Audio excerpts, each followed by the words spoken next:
বোনেরা, বিষয়বস্তু হলো আমাদের নবী মুহাম্মদ সাল্লাল্লাহু আলাইহি ওয়াসাল্লাম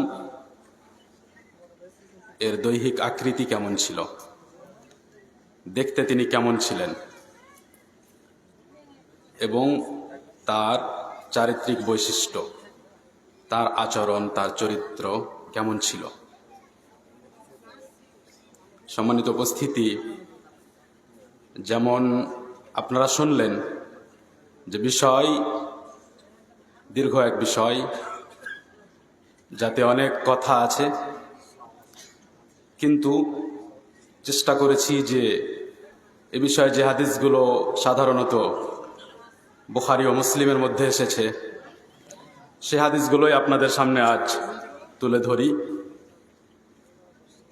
এবং যেহেতু বিষয়ের দুটি অংশ, প্রথম অংশ দীর্ঘ, দ্বিতীয় অংশ আরও দীর্ঘ, আচরণ সম্পর্কে, নবী সাল্লাল্লাহু আলাইহি সাল্লামের চরিত্র, তার ব্যবহার সম্পর্কে বিস্তারিত কিতাব আছে। সম্মানিত দিনী ভাই ও বোন, নবী সাল্লাল্লাহু আলাইহি ওয়াসাল্লাম এর জীবন আমাদের জন্য আদর্শ এবং তার জীবনকে বলা হয়েছে উসওয়াতুন হাসানা, উত্তম আদর্শ, অনুপম আদর্শ।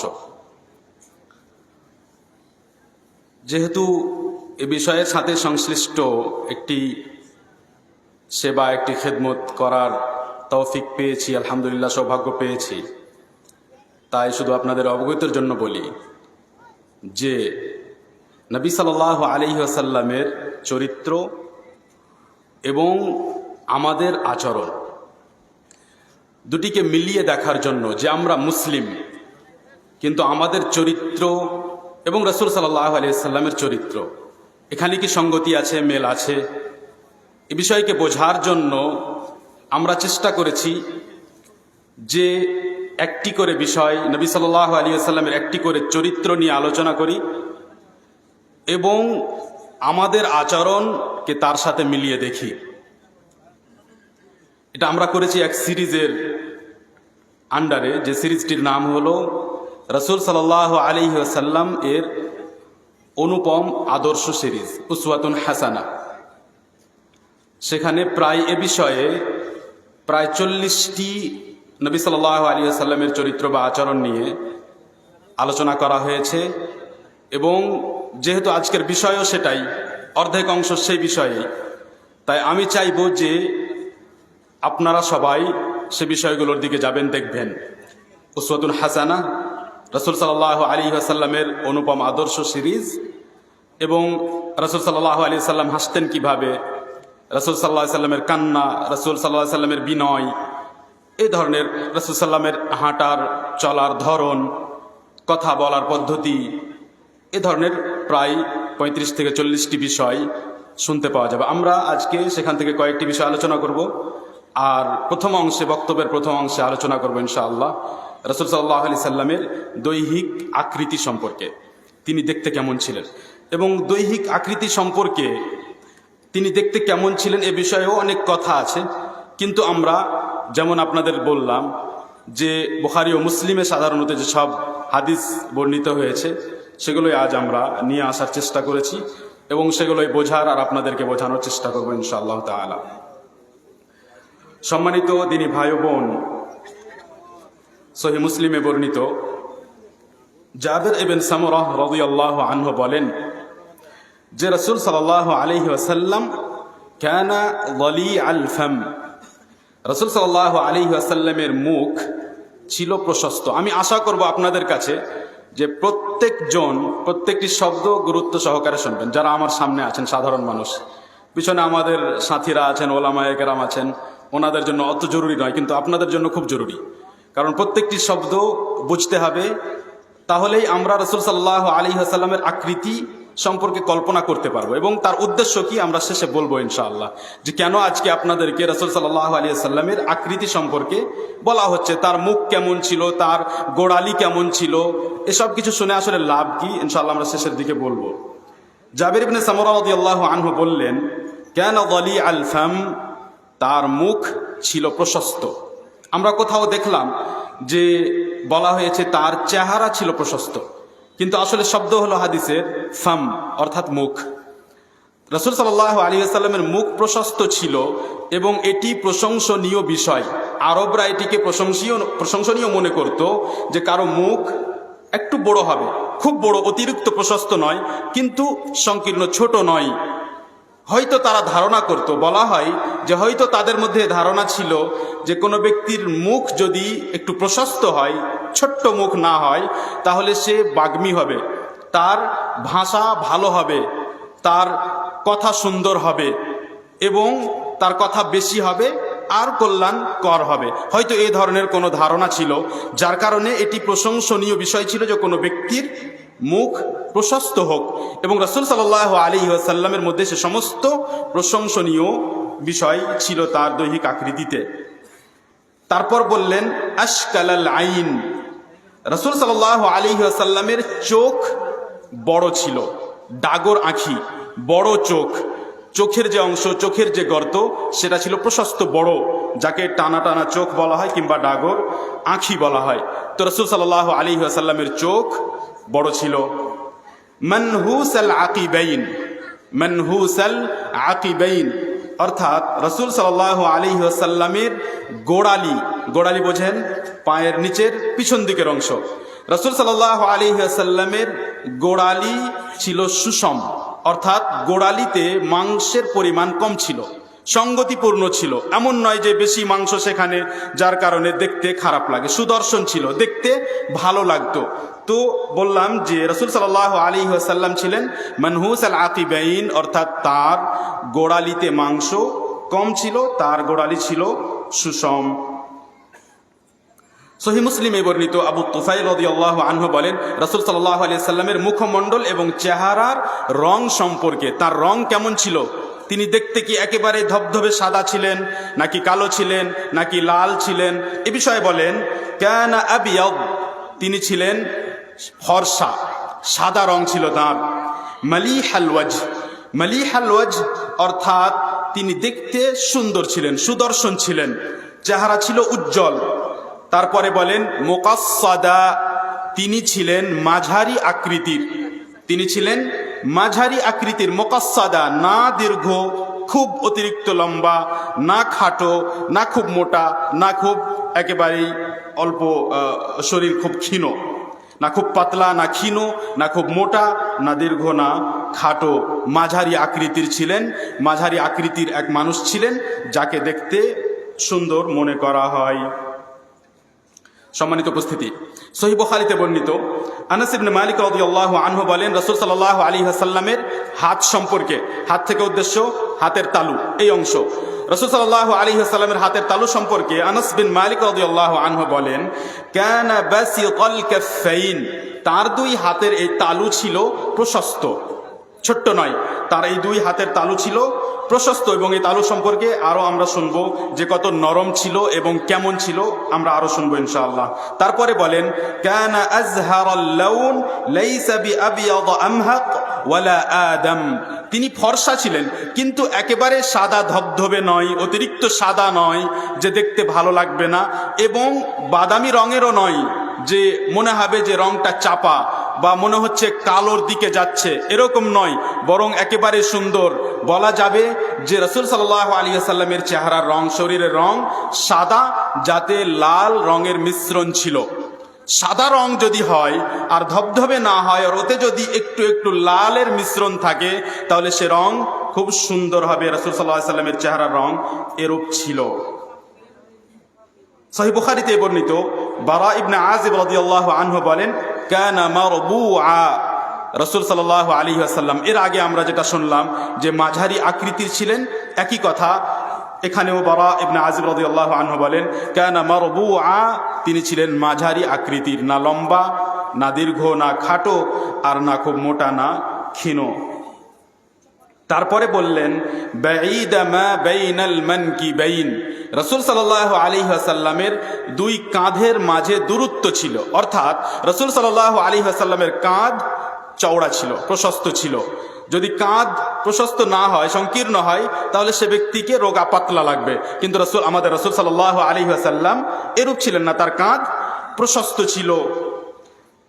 লাহু শা'রুন ইয়াবলুগু শাহমাতা উযুনাইহি, রাসূল সাল্লাল্লাহু আলাইহি ওয়াসাল্লামের চুল তার কানের লতি পর্যন্ত পৌঁছাতো। রাসূল সাল্লামের চুল তার কানের লতি পর্যন্ত, কানের যে নিচের যে নরম অংশ, এই নরম অংশ পর্যন্ত, কানের লতি পর্যন্ত তার চুল পৌঁছাতো।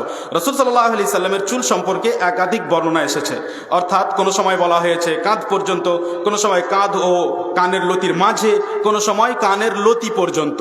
তো বিভিন্ন সময়ে সাহাবী যেই অবস্থায় রাসূল সাল্লাল্লাহু আলাইহি সাল্লামের চুল দেখেছেন সেই সাহাবী বর্ণনা করেছেন। তারপরে বারা ইবনে আযিব রাদিয়াল্লাহু আনহু বলেন, রাআইতুহু ফি হুল্লাতিন হামরা লাম আরা শাইআন ক্বাত্তু আহসানা মিন, আমি রাসূল সাল্লাল্লাহু আলাইহি ওয়াসাল্লামকে একদিন লাল রঙের পোশাকে দেখলাম তার পরনে লাল রঙের এক পোশাক, এবং তাকে দেখে আমার মনে হলো যে আমি এর পূর্বে এর চাইতে সুন্দর অপূর্ব কোনো দৃশ্য, কোনো কিছুই কখনো দেখিনি। রাসূল সাল্লাল্লাহু আলাইহি ওয়াসাল্লামকে আমি দেখলাম, তার পরনে লাল রঙের এক পোশাক, এক জোড়া লাল রঙের, এবং এর পূর্বে তার মতো কোনোদিন কখনো কোনো সুন্দর কিছু দেখিনি। এবং এখানে আমাদের কাছে একটি ছোট্ট একটি বিষয় এসেছে, সেটি হলো লাল রঙের পোশাক। এই বিষয়ে ওলামা এখানে বিশ্লেষণ করেন যে এই লাল রঙের মধ্যে কিছু কিছু অন্য রং কিংবা কালো রঙের মিশ্রণ ছিল। আল্লাহু আ'লাম। সহিহ মুসলিমে বর্ণিত জাবির ইবনে সামুরা রাদিয়াল্লাহু আনহু বলেন, রাসূল সাল্লাল্লাহু আলাইহি ওয়াসাল্লাম যখন বয়স প্রাপ্ত হতে লাগলেন, রাসূল সাল্লাল্লাহু আলাইহি ওয়াসাল্লামের কিছু চুল পেকে গিয়েছিল সামনের, মাথার সামনের দিকে, এবং কিছু চুল দাড়ির সামনের দিকের। এখানে কয়েকটি লক্ষণীয় বিষয় আছে, আমরা ইনশাআল্লাহ মাঝে মাঝে ইঙ্গিত করব।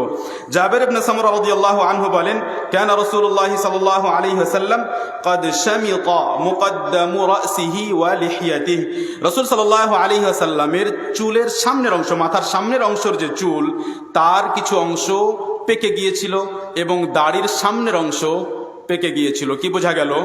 যে রাসূল সাল্লাল্লাহু আলাইহি ওয়াসাল্লাম এর মুখে কি ছিল? দাড়ি ছিল। তাহলে আজকে আমরা যে রাসূল সাল্লাল্লাহু আলাইহি ওয়াসাল্লামের আকৃতি, দৈহিক আকৃতি নিয়ে আলোচনা করছি, তার একটা কারণ আশা করি আমরা ধরতে পেরেছি, আঁচ করতে পেরেছি। তারপরে বললেন, ওয়া কানা ইযা দাহান লাম ইয়াতাবায়্যান, কিন্তু যখন তিনি তেল ব্যবহার করতেন, তখন ওই তেলের কারণে বা সুগন্ধি ব্যবহার করতেন, তার কারণে এই পাকা চুলগুলো স্পষ্ট বোঝা যেত না। ওয়াইদা শাইসা রাসুহু তাবায়্যান, আর যখন রাসূল সাল্লাল্লাহু আলাইহি ওয়াসাল্লামের চুল এলোমেলো হয়ে যেত, যখন গুচ্ছিত থাকতো না, এলোমেলো হয়ে যেত কোনো পানি পড়ার কারণে কিংবা বাতাসের কারণে কিংবা গরমের কারণে, যে কোনো কারণে হোক না কেন, তখন সেই পাকা চুলগুলো এলোমেলো হয়ে গেলে পাকা চুলগুলো বেরিয়ে আসতো, তাই পাকা চুলগুলো বোঝা যেত স্পষ্টভাবে। ওয়াকানা কাসীরা শা'রিল লিহইয়া, ভালোভাবে শুনুন, হাদিস সহিহ মুসলিমে বর্ণিত যে রাসূল সাল্লাল্লাহু আলাইহি ওয়াসাল্লাম কানা কাসীরা শা'রিল লিহইয়া, তার দাড়ির চুল অনেক ছিল। রাসূল সাল্লাল্লাহু আলাইহি ওয়াসাল্লামের দাড়ি ঘন ছিল, তার দাড়িতে অনেক চুল ছিল। এরপর কোনো এক ব্যক্তি জিজ্ঞেস করলো, ওয়াজহুহু মিসলু সাইফ, তার চেহারা, তার মুখমণ্ডল কি তরবারির মতো ছিল? তরবারির মতো হলে কেমন হবে? লম্বা হবে। কিন্তু রাসূল সাল্লাল্লাহু আলাইহি ওয়াসাল্লামের চেহারা কি তরবারির মতো ছিল? কিংবা উজ্জ্বলতার দিক থেকে, লম্বা হওয়ার দিক থেকে কিংবা উজ্জ্বলতার দিক থেকে তরবারির মতো কি উজ্জ্বল ছিল আর তরবারির মতো কি লম্বা ছিল? তখন উত্তরে বললেন, লা বাল কানা মিসলা শামসি ওয়াল কমার, রাসূল সাল্লাল্লাহু আলাইহি ওয়াসাল্লামের চেহারা, মুখমণ্ডল ছিল সূর্য ও চাঁদের মতো। সূর্য ও চাঁদের মতো, অর্থাৎ তার চেহারায় যে দীপ্তি উজ্জ্বলতা ছিল, তা ছিল তরবারির দীপ্তি উজ্জ্বলতার চাইতেও, তার চমকের চাইতেও অধিক বেশি। এবং রাসূল সাল্লাল্লাহু আলাইহি ওয়াসাল্লামের চেহারা তরবারির মতো লম্বা ছিল না, বরং ছিল বৃত্তাকার। ওয়া কানা মুস্তাদিরা, গোল ছিল।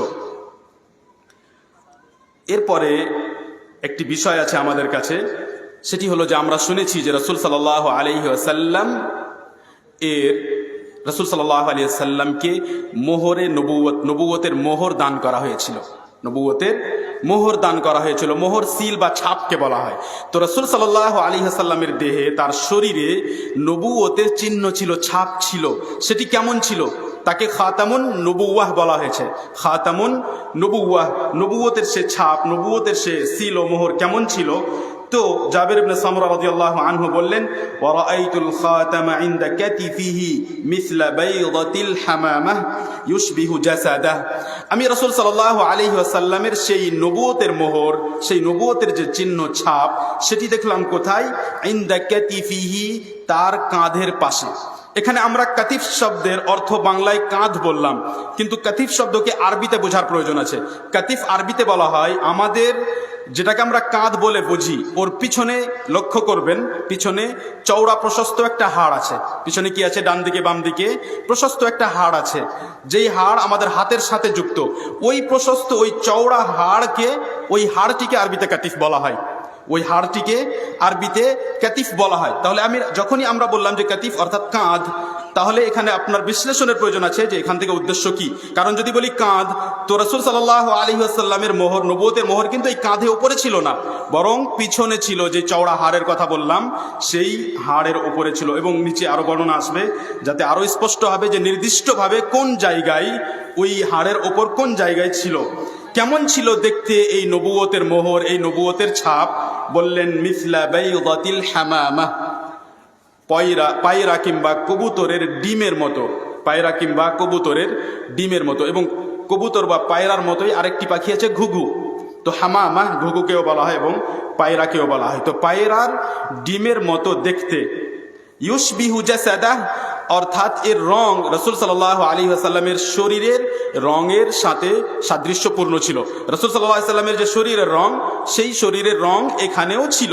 কিন্তু এতে আরো কিছু বিবরণ আছে যে সেই জায়গা আরো কেমন ছিল, আমরা নিচে শুনবো ইনশাআল্লাহ। সম্মানিত দিনী ভাই ও বোন, সহিহ বুখারীতে বর্ণিত কাব ইবনে মালিক রাদিয়াল্লাহু আনহু রাসূল সাল্লাল্লাহু আলাইহি ওয়াসাল্লামের চেহারা সম্পর্কে বলেন। লক্ষ্য করুন যে রাসূল সাল্লাল্লাহু আলাইহি ওয়াসাল্লামের চেহারায় সুন্দর ঘন দাড়ি ছিল। এবং রাসূল সাল্লাল্লাহু আলাইহি ওয়াসাল্লামের চেহারার উজ্জ্বলতা সম্পর্কে শুনলাম যখন রাসূল সাল্লাল্লাহু আলাইহি ওয়াসাল্লাম এই দাড়ি ভরা মুখে হাসতেন, তার মুখে, তার ঠোঁটে যখন হাসি ফুটতো, তখন রাসূল সাল্লাল্লাহু আলাইহি ওয়াসাল্লামের চেহারা কেমন সুন্দর দেখে মনে হতো। কাব ইবনে মালিক রাদিয়াল্লাহু আনহু বলেন, কানা ইযা সুর, যখন রাসূল সাল্লাল্লাহু আলাইহি ওয়াসাল্লাম আনন্দিত হতেন, ইস্তানারা ওয়াজহু, তখন তার চেহারা উজ্জ্বল হয়ে যেত, চকচক করতে শুরু করতো, জলজল করতে লাগতো তার চেহারা দেখে, সেই হাসির উজ্জ্বলতার কারণে। হাত্তা কান্নাহু কিতআতু কমর, কোন ব্যক্তিকে দেখে মনে হতো যে যেন চাঁদের একটা টুকরা। আমরা উদাহরণে উপমায় বলি যে দেখে চাঁদের টুকরার মতো। রাসূল সাল্লাল্লাহু আলাইহি ওয়াসাল্লাম, বাস্তবসম্মত কথা এটি যে রাসূল সাল্লাল্লাহু আলাইহি ওয়াসাল্লাম বাস্তবেই দেখে তাকে চাঁদের টুকরার মতো মনে হতো। হাত্তা কান্নাহু কিতআতু কমর, এত উজ্জ্বল, এত জলজলে, এত চকচকে যে যেন রাসূল সাল্লাল্লাহু আলাইহি ওয়াসাল্লামের মুখমণ্ডল চাঁদের টুকরার মতো। এক একটি কথা মনে রাখার চেষ্টা করবেন। আমরা রাসূল সাল্লাল্লাহু আলাইহি ওয়াসাল্লাম সম্পর্কে অনেক কথা শুনি, তার আদেশ ও নিষেধ সম্পর্কে। আজ আমরা রাসূল সাল্লাল্লাহু আলাইহি ওয়াসাল্লাম কেমন ছিলেন তা বোঝার চেষ্টা করছি, সেই কল্পনা করার, ধারণা নেওয়ার চেষ্টা করছি। আর উদ্দেশ্য যে যাতে এরপর রাসূল সাল্লাল্লাহু আলাইহি ওয়াসাল্লামের আমাদের হৃদয়ে বিশেষ স্থান থাকে, তাকে যেন আমরা বিশেষভাবে সম্মান করি। সহিহ বুখারী ও মুসলিমে বর্ণিত আনাস বিন মালিক রাদিয়াল্লাহু আনহু বলেন, আমরা এর আগে রাসূল সাল্লাল্লাহু আলাইহি ওয়াসাল্লামের হাতের তালু সম্পর্কে শুনলাম যে প্রশস্ত ছিল। এখন আনাস বিন মালিক রাদিয়াল্লাহু আনহু বলেন সেই হাতের তালুর নরমত্ব সম্পর্কে, যে হাতের তালু কেমন নরম ছিল।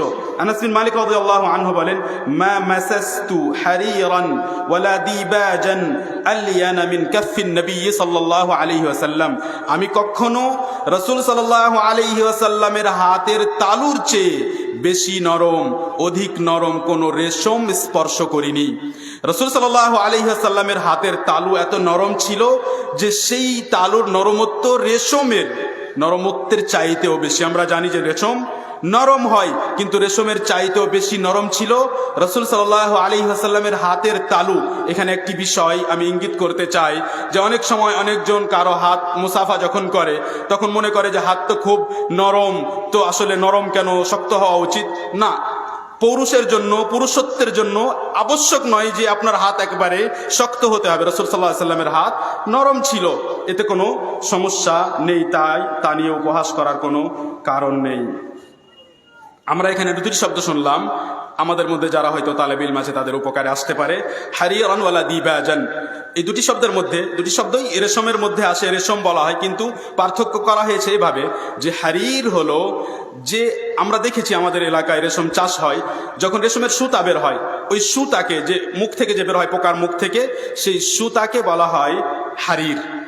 এবং এক কাপড়, যে কাপড়কে বোনা হয়েছে, তার যে লম্বা যে সুতা বা ওর প্রস্থে যে সুতা দেওয়া হয়েছে, তাকে যে বোনা হয়েছে, এই ধরনের এক কাপড়কে যাকে রেশম দিয়ে বোনা হয়েছে তাকে দিবাজ বলা হয়। তো শেষে গিয়ে দুটি রেশম হলো, কিন্তু এভাবে ওলামা পার্থক্য করেছেন। তারপরে রাসূল সাল্লাল্লাহু আলাইহি ওয়াসাল্লামের সুগন্ধ সম্পর্কে, তার গন্ধ, তার সুগন্ধ, তার সুঘ্রাণ কেমন ছিল। রাসূল সাল্লাল্লাহু আলাইহি ওয়াসাল্লাম কোথাও যেতেন কিংবা কোনো রাস্তা দিয়ে হেঁটে গেছেন, তো মানুষ বুঝতে পারত যে এখান দিয়ে কে গিয়েছেন, মুহাম্মদ সাল্লাল্লাহু আলাইহি ওয়াসাল্লাম গিয়েছেন। তার ঘামের সুঘ্রাণ, তার সুগন্ধির সুঘ্রাণ রাসূল সাল্লাল্লাহু আলাইহি ওয়াসাল্লামের মানুষ চিন্ত, মানুষের কাছে পরিচিত ছিল। সাহাবী বলেন, ওয়ালা শামামতু রিহান ওয়ালা শামিমতু রিহান কত আও আরফান কত আতিয়াবা মিন রিহি আও আরফিন নবী সাল্লাল্লাহু আলাইহি ওয়াসাল্লাম, আমি কখনো রাসূল সাল্লাল্লাহু আলাইহি ওয়াসাল্লামের সুঘ্রাণ কিংবা সুগন্ধির চাইতে বেশি সুগন্ধময় কোনো কিছু কখনো আমি পাইনি বা ঘ্রাণ নেইনি। সম্মানিত উপস্থিতি, আমরা আবার আপনাদেরকে সেই নবুয়তের মোহর সম্পর্কে কিছু কথা বলি। আমরা নবুয়তের মোহর সম্পর্কে শুনলাম যে এই নবুয়তের মোহর কোথায় ছিল, রাসূল সাল্লাল্লাহু আলাইহি ওয়াসাল্লামের কাঁধের ওপর। আর কাঁধের আমরা বিশ্লেষণ করলাম যে আরবি অনুযায়ী কাতিফ হলো রাসূল সাল্লাল্লাহু আলাইহি সাল্লামের পিছনে, ঘাড়, কাঁধের নিচে যে চওড়া হাড়, সেই হাড়ের ওপর। এখন সেই হাড়টি ডান কাঁধের নাকি বাম কাঁধের, এ সম্পর্কে সহিহ মুসলিমে বর্ণিত আব্দুল্লাহ ইবনে সারজিস রাদিয়াল্লাহু আনহু বলেন, ওয়া কানা বাইনা কাতিফাইহি খাতামুন নবুওয়াহ, রাসূল সাল্লাল্লাহু আলাইহি ওয়াসাল্লামের দুই কাঁধের মাঝে নবুয়তের মোহর এবং ছাপ ছিল। মিসলু বাইদাতিল হামামা, পায়রা কিংবা কবুতরের ডিমের মতো। ইউশবিহু জাসাদা, যার রং ছিল রাসূল সাল্লামের শরীরের রঙের সাথে সাদৃশ্যপূর্ণ, যেটা এর আগে বললাম। এরপরে জায়গা নির্দিষ্ট করা হচ্ছে যে কোন জায়গায় ছিল, ডান দিকে না বাম দিকে। বলছেন ওয়া কানা ইনদা নাগিদি কাতিফিহিল ইউসরা, এই মোহর, এই ছাপ ছিল রাসূল সাল্লাল্লাহু আলাইহি ওয়াসাল্লামের বাম কাঁধের, অর্থাৎ বাম দিকের যে চওড়া হাড়, সেই চওড়া হাড়ের উপরি ভাগে, নাগিদ অর্থাৎ উপরের অংশে। তো রাসূল সাল্লাল্লাহু আলাইহি ওয়াসাল্লাম, এখন আমাদের সামনে স্পষ্ট যে এই মোহর কোথায় ছিল, রাসূল সাল্লাল্লাহু আলাইহি ওয়াসাল্লামের কাঁধের পিছনে যে চওড়া হাড়, সেই হাড়ের উপরের অংশে, বাম কাঁধে উপরের অংশে সেই মোহর ছিল। জুমআন, এর অবস্থা ছিল কোনো ব্যক্তির মুষ্টিবদ্ধ হাতের মতো। যদি আমরা মুষ্টিবদ্ধ হাতকে যদি মুষ্টিবদ্ধ করি ঘুষির মতো, তাহলে দেখতে এরূপ মনে হতো। এর আগে আমরা একটি উদাহরণ, একটি উপমা কি শুনলাম যে পায়রার ডিমের মতো, আর এখানে উদাহরণ আসলো যে মুষ্টি বাঁধা হাতের মতো, মুষ্টিবদ্ধ হাতের মতো। কেন এরকম বলা হলো এর পরে আসছে। আলাইহি খিলানুন কাআমসালিস সাআলিল, খিলান বলা হয় তিলকে, শরীরের উপরে যে অল্প মাংস উঠে থাকে, কোনো সময় একটু লালের মতো, কোনো সময় একটু কালো হয়ে, সেই তিলকে বলা হয় খিলান। তো এর ওপর একটু একটু যেন তিল ছিল বিভিন্ন জায়গায়। কাআমসালিস সাআলিল, তার উদাহরণ দিয়েছে আঁচিলের মতো দেখতে। আঁচিলও এক প্রকার মাংসের অংশ, উপমাংস, যা শরীরের উপরে বিভিন্ন জায়গায় একটু উপরে উঠে যায়, বেরিয়ে আসে, উপরে উঠে যায়। সাধারণ শরীরের যে চামড়া তার চাইতে একটু উঁচু হয়ে যায়। তো সেটাকে বোঝানোর জন্য বলা হয়েছে। আমরা আপনাদের সামনে সহজ ভাষায় বলি যে সেটি ছিল দেখতে ঘুষির মতো। মনে হতো যে সেখানে যে সব তিলের মতো যে ফোঁটা ফোঁটা দেখতে পাওয়া যেত, তা একসাথে দেখে মনে হতো যেন মুষ্টিবদ্ধ হাত। এ ছিল রাসূল সাল্লাল্লাহু আলাইহি ওয়াসাল্লামের মোহরে নবুয়ত কিংবা নবুয়তের মোহর ও ছাপ। সম্মানিত উপস্থিতি, সহিহ মুসলিমে বর্ণিত সাইব ইবনে ইয়াজিদ রাদিয়াল্লাহু আনহু বলেন, যাহাবাত বি খালাতি ইলা রাসূলিল্লাহি সাল্লাল্লাহু আলাইহি ওয়াসাল্লাম, আমার খালা, আরবিতে খালাই বলে, খালা আরবি শব্দ আসলে, আমার খালা আমাকে রাসূল সাল্লাল্লাহু আলাইহি ওয়াসাল্লামের কাছে নিয়ে গেলেন। তারপর বললেন, ইয়া রাসূলুল্লাহ, ইন্না ইবনা উখতি ওয়াজা, আমার এই বোনের ছেলে, আমার এই ভাগ্নের কিছু কোথাও কোনো ব্যথা হচ্ছে, শরীরে কোথাও ব্যথা হচ্ছে। ফামাসাহা রাসি, রাসূল সাল্লাল্লাহু আলাইহি সাল্লাম আমার মাথার উপর হাত বুলালেন। ওয়া দাআ লি বিল বারাকাহ, এবং আমার জন্য বরকতের দোয়া করলেন। সুম্মা তাওয়াদ্দা, অতঃপর রাসূল সাল্লাম ওযু করলেন। ফাশারিবতু মিন ওয়াদুইহি, আমি রাসূল সাল্লাল্লাহু আলাইহি ওয়াসাল্লামের সেই ওযু করার পর অবশিষ্ট পানি হতে পান করলাম, কারণ সেটা বরকতময় পানি রাসূল সাল্লাম ব্যবহার করেছেন। সুম্মা কুমতু খালফা যাহরিহি, তারপর আমি রাসূল সাল্লাল্লাহু আলাইহি ওয়াসাল্লামের পিঠের পিছন দিকে দাঁড়ালাম। এখানে আগ্রহ দেখুন, যে সাহাবায়ে কেরাম হয়তো শুনেছিলেন, তাই দেখতে চাচ্ছিলেন যে সেই নবুয়তের মোহর কেমন দেখতে। আমরা রাসূল সাল্লাল্লাহু আলাইহি ওয়াসাল্লামকে নিজের চোখে দেখতে পাইনি, কিন্তু আমরা রাসূল সাল্লাল্লাহু আলাইহি ওয়াসাল্লামের আকৃতি সম্পর্কে আমাদেরকে সাহাবায়ে কেরাম এমনভাবে বর্ণনা করেছেন যে আমরা তা যেন দেখতে পাচ্ছি। তো আমি পিছন দিকে দাঁড়ালাম। ফানাওয়ারতু ইলা খাতামিহি বাইনা কাতিফাইহি মিসলা জিররিল হাজালাহ, আমি রাসূল সাল্লাল্লাহু আলাইহি ওয়াসাল্লামের পিঠের পিছনে দাঁড়িয়ে দেখলাম যে তার নবুয়তের মোহর দেখে মনে হচ্ছিল দুই কাঁধের মাঝে মিসলা জিররিল হাজালাহ। হাজালা এক প্রকার ঘরকে বলা হয়, যেমন তাঁবু দিয়ে বা বাসর ঘর তৈরি করা হয়, এই ধরনের এক প্রকার কিছু কাপড় বা কোনো ওই ধরনের কিছু দিয়ে এক প্রকার ঘর তৈরি করা হতো, আর তাতে কিছু আটকে রাখার জন্য, কাপড় যাতে পর্দা যাতে খুলে না যায়, আটকে রাখার জন্য কিছু বোতামের মতো ব্যবহার করা হতো। একেই বলা হয়েছে জিররুল হাজালা, অধিকাংশ আলেম ওলামার কথা অনুযায়ী, এবং এটি ইনশাআল্লাহ সঠিক বিশ্লেষণ এই শব্দের। মিসলা জিররিল হাজালা, যে রাসূল সাল্লাল্লাহু আলাইহি ওয়াসাল্লামের সেই মোহরের যে নবুয়তের মোহর, তা দেখে মনে হলো ওই বোতামের মতো। তো বিভিন্ন সাহাবী যেটা দেখে যেভাবে বুঝতে পেরেছেন সেভাবে বুঝিয়েছেন।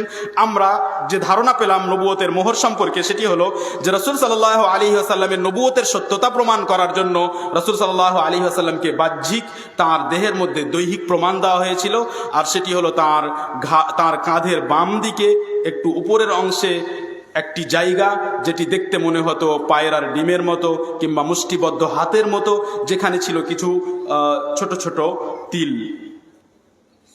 সম্মানিত উপস্থিতি, আমরা এতক্ষণ পর্যন্ত রাসূল সাল্লাল্লাহু আলাইহি ওয়াসাল্লামের দৈহিক আকৃতি সম্পর্কে কিছু কথা শুনলাম।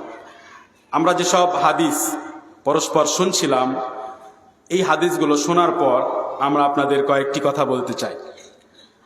সম্মানিত উপস্থিতি, মুহাম্মদ সাল্লাল্লাহু আলাইহি ওয়াসাল্লাম আমাদের জন্য নেয়ামত, আর সেজন্যই আল্লাহ রাব্বুল আলামিন এটি উপকার হিসেবে কোরআনে উল্লেখ করেছেন।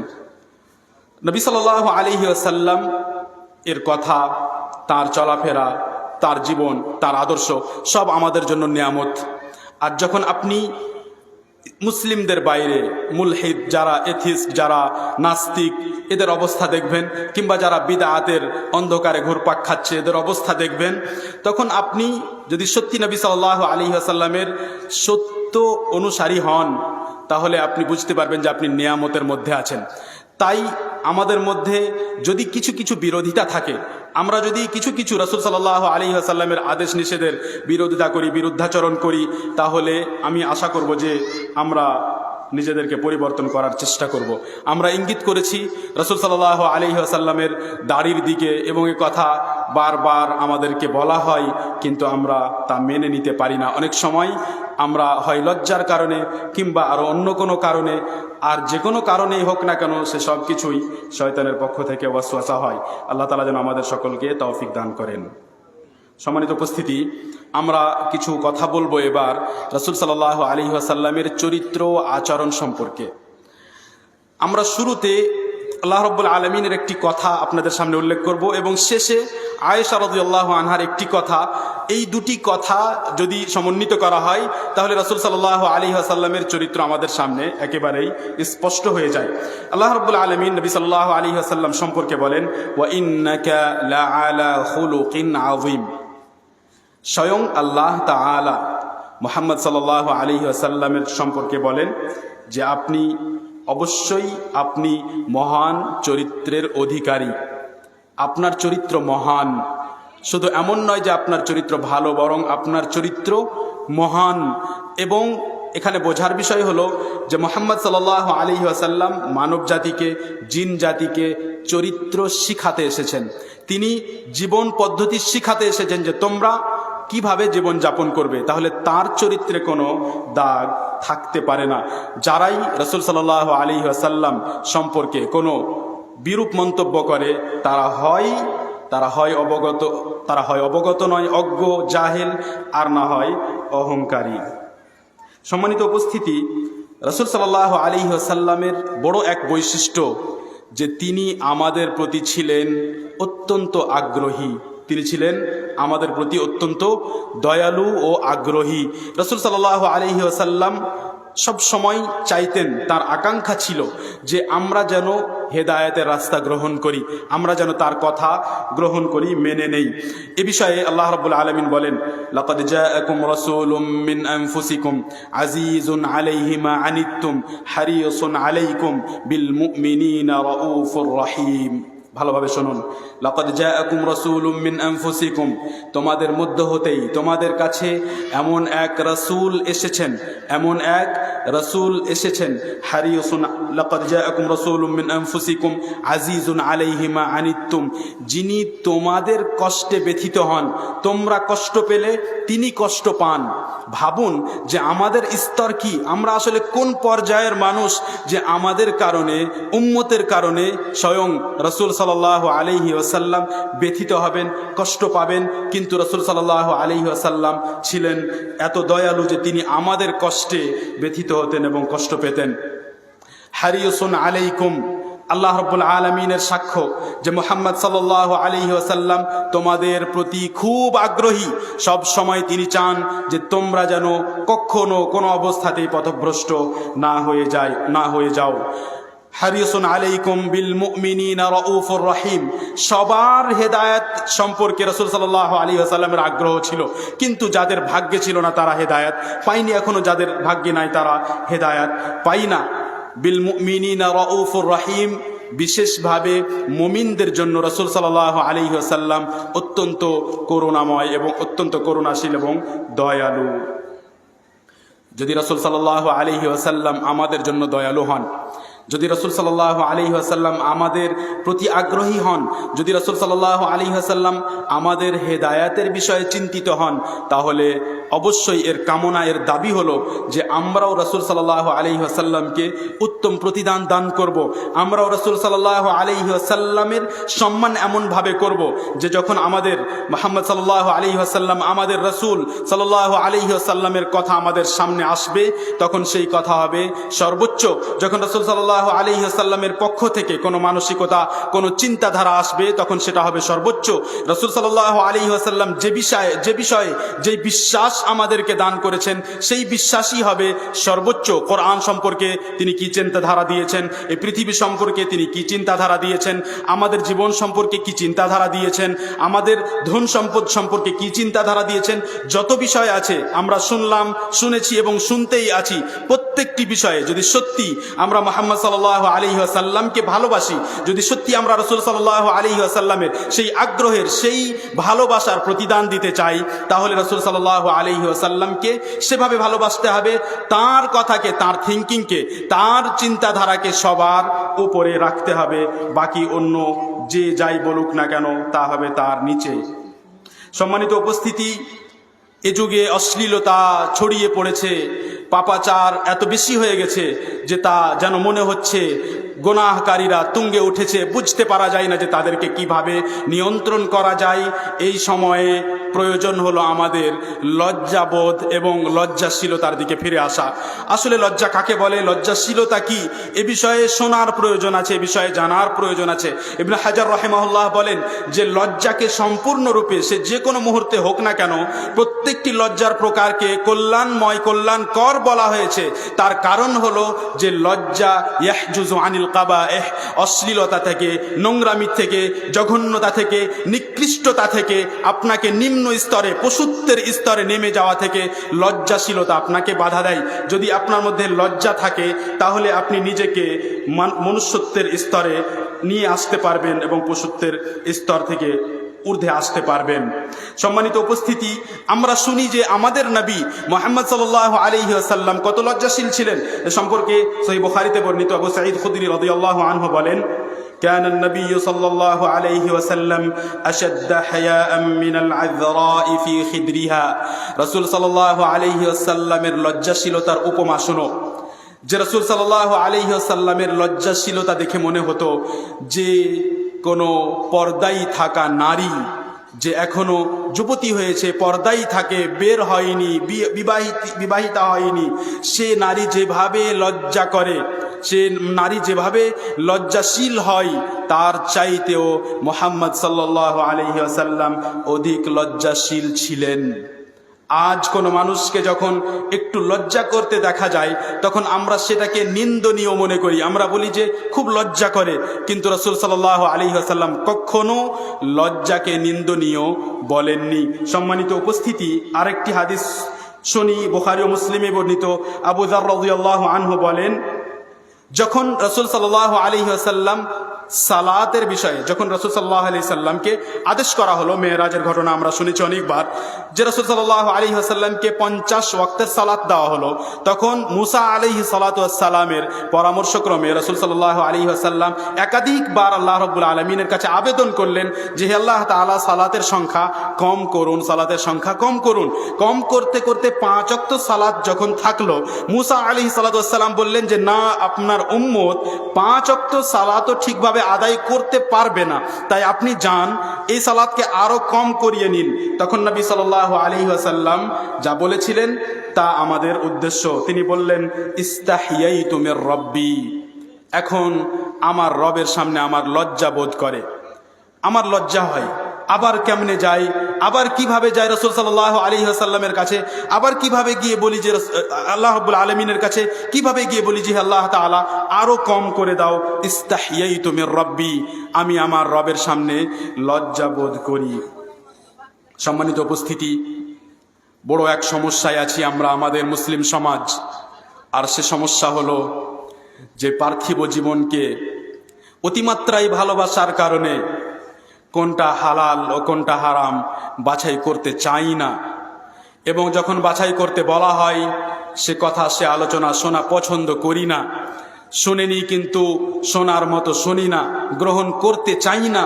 তার কারণ হলো যে যখন একদিকে সম্পদ থাকে, একদিকে পয়সার বিষয় থাকে, আর আরেকদিকে কোরআন ও হাদিসের বিধিবিধান থাকে, তখন যাদের ঈমান দুর্বল, যাদের বিশ্বাস দুর্বল, তারা সাধারণত কোরআন ও হাদিসের বিধান গ্রহণ করতে পারে না। আজ আপনাকে যখন বলা হয় যে এইভাবে একটি কাজ করো, এই অ্যাডের মাধ্যমে ইনকাম করো, এই লটারির মাধ্যমে ইনকাম করো, এই ভিডিওর মাধ্যমে ইনকাম করো, এই অ্যাড দেখে দেখে ইনকাম করো, তখন আপনি কিন্তু ফতোয়া জিজ্ঞেস করতে যান না, যাদের মধ্যে ঈমান দুর্বল জিজ্ঞেস করতে যান না, বরং আপনি সরাসরি ইনকাম করতে শুরু করেন। আর যদি আপনাকে কেউ কখনো সে বিষয়ে কোনো বিধান শোনায় যে এটা তো আসলে হারাম কিংবা এটা তো সন্দেহযুক্ত, তখন আপনি কোনো না কোনো দুর্বল থেকে দুর্বল আশ্রয় পেলেও সেই আশ্রয়ের আপনি শরণাপন্ন হন এবং বলেন না, অনেকজন তো অনুমতি দিয়েছেন, ওরাও তো করছে, সেও তো করছে, কোনো না কোনো বাহানা করে, কোনো না কোনো ওজোর খোঁজ করে আপনি সেই ইনকামকে বৈধ করার অপপ্রচেষ্টা করেন। কারণ কি? কারণ যে আমরা সম্পদকে খুব বেশি ভালোবাসি, সেখানে দিনকে প্রাধান্য দিতে সক্ষম হই না। সম্মানিত উপস্থিতি, মুহাম্মদ সাল্লাল্লাহু আলাইহি ওয়াসাল্লাম কেমন ছিলেন? হালাল ও হারাম বাছাই করার বিষয়ে সন্দেহযুক্ত কোনো রুচি, কোনো খাবার দেখতে পেলে রাসূল সাল্লাল্লাহু আলাইহি ওয়াসাল্লাম এর আচরণ কেমন ছিল, তিনি কি করতেন? সহিহ মুসলিমে বর্ণিত আবু হুরায়রা রাদিয়াল্লাহু আনহু বলেন যে রাসূল সাল্লাল্লাহু আলাইহি ওয়াসাল্লাম বলেছেন, ইন্নী লা আনকালিবু ইলা আহলি ফাআজিদু আত-তামরাতা সাকিতাতান আলা ফিরাশি থুম্মা আরফাউহা লিআকুলাহা থুম্মা আখশা আন তাকুনা সাদাকাতান ফাউলকিহা। যে আমি কখনো বাড়ি ফিরে আসি, বাসায় ফিরে এসে দেখি যে আমার বিছানায় একটি খেজুর পড়ে আছে, আমার বিছানায় একটি খেজুর পড়ে আছে। আমি সেই খেজুর উত্তোলন করি, আমি মুখে সেই খেজুর ওঠাই যে আমি এই খেজুর ভক্ষণ করব, খাবো এই খেজুর, কিন্তু সুম্মা আখশা আন তাকুনা সাদাকা, সে মুহূর্তেই আমার ভয় হয়, আমার মনে ভয় আসে যে হয় না হয় এই খেজুর যদি সাদাকার হয়, যদি এই খেজুর সাদাকার হয় তাহলে আমি, আমার জন্য তো হালাল নয়, কেমন করে আমি এই খেজুর খাই? ফাউলকিহা, তখন আমি সে খেজুর নিক্ষেপ করি। আবার শুনুন, রাসূল সাল্লাল্লাহু আলাইহি ওয়াসাল্লাম বাড়ি ফিরে আসছেন এবং বিছানায় একটি খেজুর পড়ে আছে, খেজুরটির বিষয়ে হাতে তোলার পর উঠিয়ে নেওয়ার পর সন্দেহ হচ্ছে যে হয়তো এটি সাদাকার খেজুর, এবং সাদাকা রাসূল সাল্লাল্লাহু আলাইহি ওয়াসাল্লাম ও তার পরিবারের জন্য হারাম হতে পারে। সন্দেহযুক্ত, নিঃসন্দেহে বলছেন না, নিশ্চিত নন তিনি, সন্দেহযুক্ত হতে পারে এটি সাদাকার খাবার, আমি খাওয়ার জন্য মুখ পর্যন্ত উঠিয়ে নিয়েছি, আমি সেখান থেকে নিক্ষেপ করি সেই খেজুর, আমি ফেলে দিই। সম্মানিত উপস্থিতি, এ ছিল আমাদের রাসূল সাল্লাল্লাহু আলাইহি ওয়াসাল্লামের চরিত্র আচরণ। কঠিন পরিস্থিতি, বিপদ ও আপদ মানুষের জীবনের এক এমন অংশ যার সাথে মানুষ ওতপ্রোতভাবে জড়িত, যেই অংশ থেকে মানুষ কখনো আলাদা হতে পারে না। মানুষের ভাগ্যে লেখা হয়েছে যে যেমন তোমাকে ইবাদত করতে হবে শুকর আদায় করে, তেমনি তোমাকে ইবাদত করতে হবে ধৈর্য ধারণ করে। সাধারণত শুকরের ইবাদত আমরা বুঝতে পারি এবং সেটা খুব করি, যে আল্লাহ তাআলা খুব ভালো রেখেছেন, সালাত আদায় করছি, দোয়া করছি, সাদাকা করছি, মানুষকেও জিজ্ঞেস করলে কেমন আছেন, আলহামদুলিল্লাহ, খুব আল্লাহ ভালো রেখেছেন, শুকরের ইবাদত করছি। কিন্তু যখন বিপদ আসে তখন ইবাদতের দ্বিতীয় প্রকার আমাদের ওপর অর্পিত হয়, আর সেই প্রকার হলো যে আমাদেরকে তখন ধৈর্যশীল হতে হবে, ধৈর্য ধারণ করতে হবে। কঠিন থেকে কঠিন পরিস্থিতি রাসূল সাল্লাল্লাহু আলাইহি ওয়াসাল্লামের জীবনে এসেছে। যেই ধরনের বিপদের রাসূল সাল্লাল্লাহু আলাইহি ওয়াসাল্লাম সম্মুখীন হয়েছেন, আমরা সেই ধরনের বিপদের সম্মুখীন হইনি, কিন্তু তারপরেও রাসূল সাল্লাল্লাহু আলাইহি ওয়াসাল্লাম সব সময় আল্লাহ তাআলার প্রতি সুধারণা রাখতেন, সব সময় তিনি আশাবাদী হয়ে জীবন যাপন করতেন।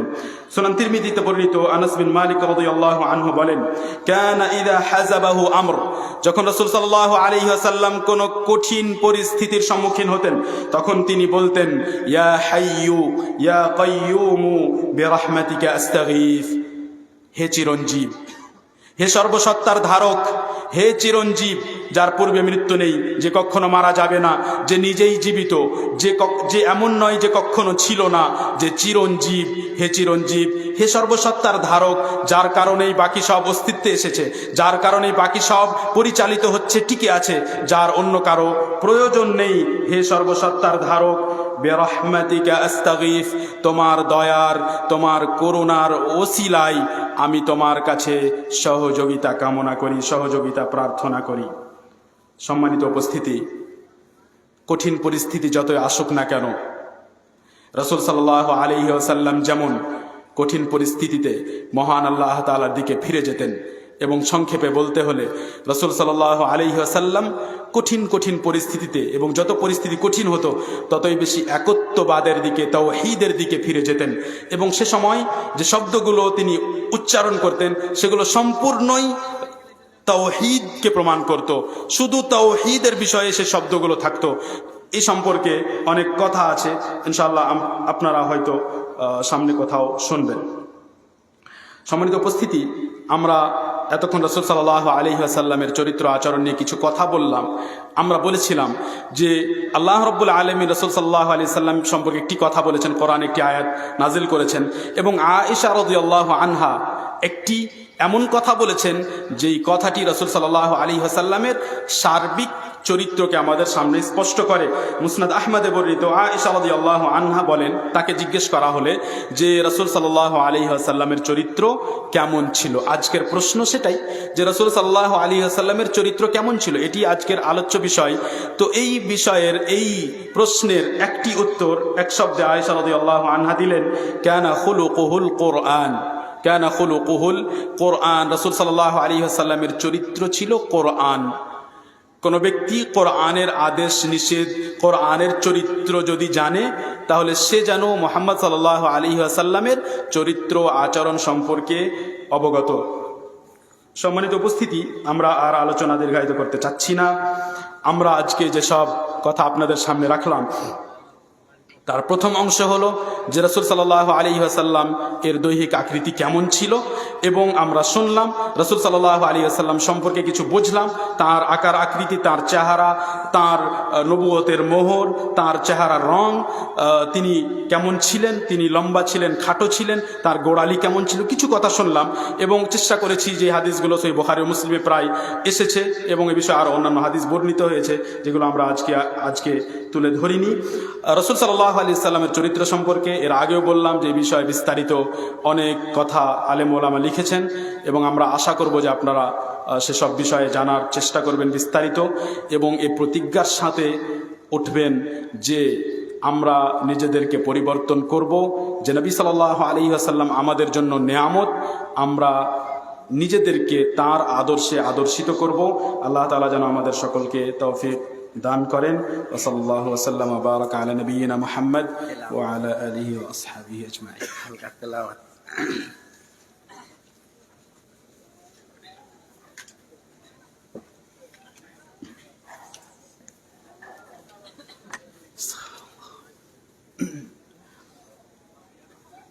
أعوذ بالله من الشيطان الرجيم.